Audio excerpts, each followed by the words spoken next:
సహజంగా మన పెద్దలంతా చెప్తూ ఉంటారు, బాగా చదువుకోండి, మంచి ఉద్యోగాలు వస్తాయి, బాగా సంపాదించవచ్చు అని. కానీ గడిచిన 30 సంవత్సరాల్లో ఈ విషయం తారుమారైంది. తాజాగా ముంబైకి చెందిన ఒక కంపెనీ CEO ముఖర్జీ ఒక ప్రకటన చేశారు. ఇంటర్మీడియట్ తర్వాత చదువు మానేసి పనులు నేర్చుకోండి, ఉద్యోగం ఇంకా ఆ తర్వాత ఇంకా 5 సంవత్సరాలు 7 సంవత్సరాలు చదివి ఉద్యోగంలో వెళ్ళిన వారికన్నా కూడా మీరు ఎక్కువ సంపాదించుకోవచ్చు అని ఆయన యొక్క ఎక్స్పీరియన్స్ వల్ల చెప్తాం.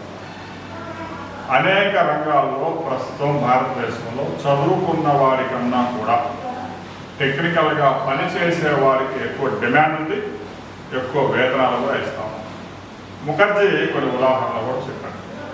క్రెయిన్ ఆపరేటర్కి ప్రతిరోజు 3,000 రూపాయల వేతనం లభిస్తాము. దానికి 10th క్లాస్ ఇంటర్మీడియట్ చదువుకుంటే సరిపోతుంది.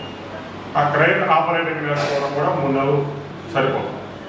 12వ తరగతి చదువు ఆపేసి ఒక 3 నెలలు ఎవరి దగ్గర ఉన్న అసిస్టెంట్గా జాయిన్ అయితే ఆ క్రెయిన్ ఆపరేషన్ తెలుసుకోవాలి. అప్పటి నుంచే వాడు 17వ సంవత్సరం నుంచి సంపాదించడం కూడా మొదలుపెట్టారు. ఇక డిగ్రీలు చదివిన వారు, PhD చేసిన వాళ్ళు 15,000కి 20,000కి ఉద్యోగాలు చేస్తూ ఉన్నారు. అందుకే +2 తర్వాత చదువులు మానేయండి అని చెప్పేసి ఆయన స్పష్టంగా చెప్తా ఉన్నారు. మార్కెట్లో టెక్నికల్గా పనులు చేసేవారికి బీభత్సమైన డిమాండ్ ఉంది. ప్రతిరోజు 2,000, 3,000, నెలకి 70,000 నుంచి 90,000 సంపాదించుకుంటున్నారు. మనం ఇటీవల కాలంలో చాలా వీడియోస్ వైరల్ అవుతాం.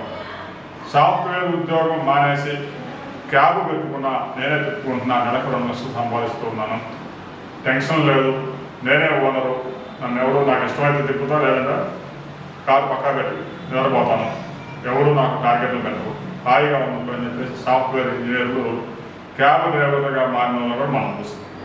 అంటే చదువుకుంటే బాగా ఎక్కువ సంపాదిస్తారు అనేది తప్పు అనేది తెలుసు.